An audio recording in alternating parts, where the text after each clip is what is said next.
Eu tenho sentido em alguns comentários dos vídeos passados uma tristeza de ver a veemência com que pessoas reagem à divisão católica protestante. Lacração, um desprezo uns pelos outros. Sejamos francos, nós temos coisas sérias sobre as quais temos que conversar. Doutrinas que para uns são inadmissíveis, que merecem um diálogo, merecem voltar às escrituras e achar uma via, uma maneira de entendermos a essência da fé, descomplicar a nossa fé cristã. Mas parece que nós nos apegamos muito a certas questões, a certas tipificações que nós fazemos uns dos outros. Dizendo, por exemplo, da parte dos protestantes, dizem que todo católico é idólatra. Porque eles pedem a intercessão dos santos. Sejamos francos, alguns chegam a ter devoção por um santo, por alguém que na história da igreja viveu, foi um exemplo de vida, de fé, de virtude cristã, foi um mártir para a fé, digamos, possivelmente, né? São Policarpo foi um mártir, Irineu, Inácio foram mártires da fé, os apóstolos foram mártires da fé.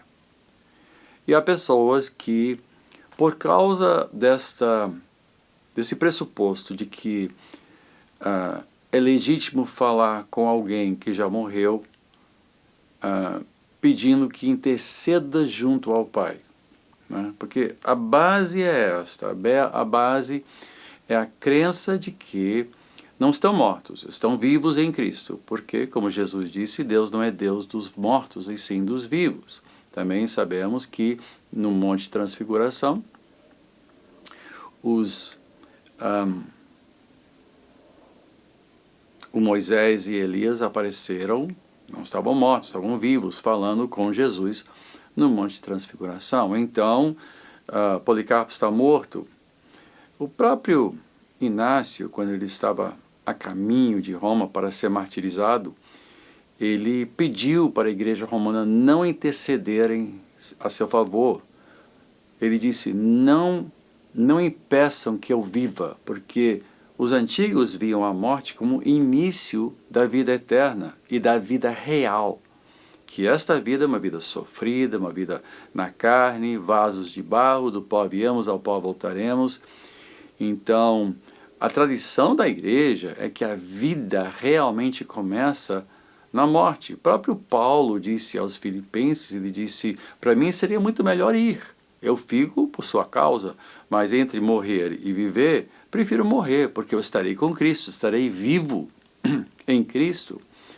E de fato o cristão entende que a morte é a nossa porta para a eternidade e para uma qualidade de vida infinitamente superior à vida que nós temos aqui na Terra.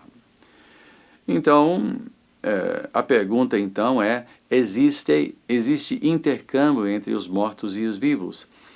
E não há nada bíblico que sugira isso, exceto uma parábola que Jesus contou sobre Lázaro e o homem rico. E o homem rico do inferno olhou para o céu e pediu que intercedesse junto a Lázaro para ele avisar os irmãos dele, para ele colocar o dedo, só molhar o dedo e tocar a língua dele, de tanto que foi o seu sofrimento. Mas é uma parábola, vamos ter cuidado aqui, porque isso não é necessariamente uma descrição do porvir. E, mesmo assim, fala de um diálogo entre o inferno e o céu, e não entre a terra e o céu. E nós somos proibidos de consultar os mortos, se bem que ninguém está perguntando aos santos nada. Estão pedindo que Santo Antônio interceda, que enfim, que Maria interceda. Assim como nós pedimos a pessoas vivas que intercedam por nós, né? O evangélico, o protestante, costuma pedir oração a seu pastor, a um irmão, a um grupo de pessoas a seu favor.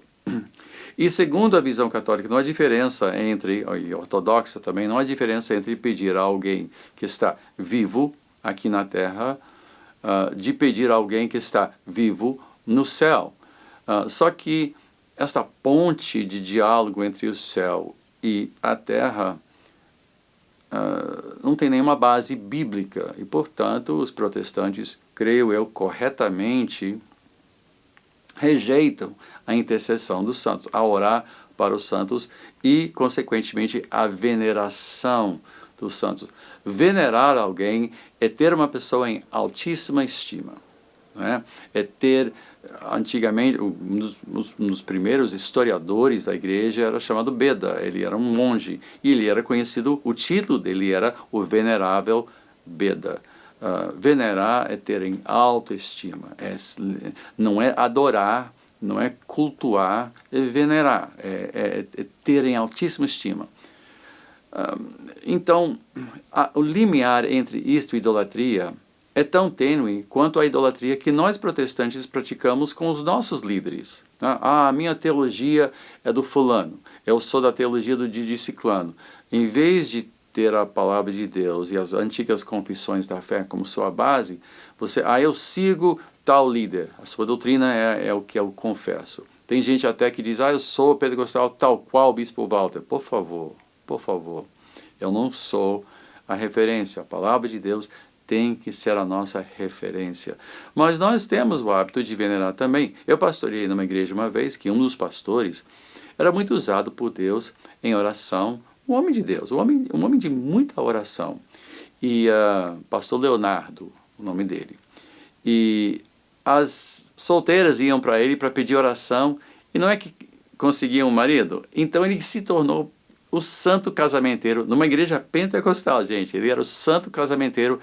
Tinha meninas da igreja que carregavam a foto dele ao lado de Salmo 37, versículo 4, né? Agrade-se do Senhor e dará os desejos do seu coração. E eles colocavam lá como se fosse o seu santo casamenteiro. Então, pensar que todo católico é idólatra não é bem a verdade. Há outras doutrinas mais sérias ainda que precisam ser revistas, mas esse diálogo entre nós é quase impraticável. Não há um approachement,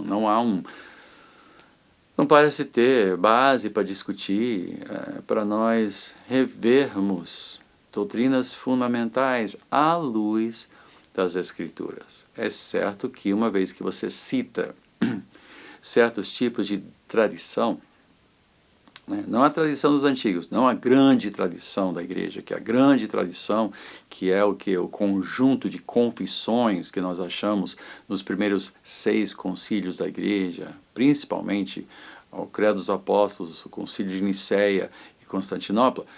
Fora isso, essa é a grande tradição formada pelas orientações, ensinamentos, o trabalho de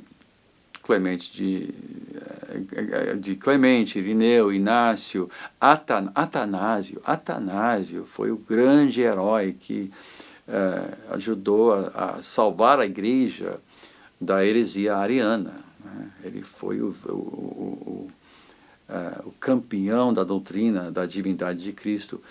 São pais da igreja. Eu reconheço eles como pais da igreja, e todos eles mártires pela sua fé. Poucos deles viveram até uma idade avançada, e mesmo assim, Policarpo, que viveu até os 83 anos, ele foi martirizado, ele foi queimado à estaca na frente de uma multidão.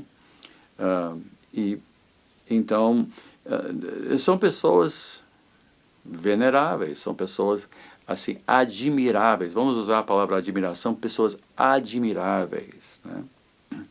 E sua memória deve ser tida em grande conceito, deve ter respeitada. E devemos respeitar, e deixa eu dizer isso para os meus irmãos protestantes, Maria deve ser tida em altíssima estima. A mulher mais abençoada da história. Ela carregou o nosso Senhor no seu ventre. Muitos dizem, porque é Cidinha. Não, pelo amor de Deus, não é assim. Não é assim. Ela não é divina no sentido que Deus é divino. Nasceu uma mulher como todas as outras, morreu como uma mulher como todas as outras, mas ela foi escolhida para uma missão sublime e merece enorme respeito e carinho e gratidão pelo seu desprendimento e submissão a Deus. Agora, católicos também devem entender que a fé, uma vez recebida, foi passada adiante, e há muitas igrejas que servem a Deus com fidelidade, com seriedade, são pessoas devotadas a Deus e a nosso Senhor Jesus Cristo. E chamar-nos de reformadinhos, ou de pentecas, ou de hereges, isso também, eu acho que magoa o Espírito de Deus. Não é por aí que a gente deve agir. Bom, deixa eu terminar com o refrão que será a marca registrada de Descomplicando a Fé Cristã. A cada dia, cada um de nós que cremos em Jesus Cristo tem Deus para glorificar, Jesus para imitar, salvação para desenvolver com temor e tremor. Um corpo para servir a Deus, glorificar a Deus, pecados para confessar, virtudes para adquirir, o inferno para evitar e o céu para alcançar. Eternidade para não perder de vista, tempo para remir, vizinhos para servir, um mundo para desfrutar e a criação para cuidar. Ofensas para pacientemente suportar, bondades para voluntariamente praticar, justiça para almejar, tentações para vencer, a morte para possivelmente sofrer, e em tudo isto, o amor de Deus para nos sustentar. Eu volto. Até a próxima. A paz.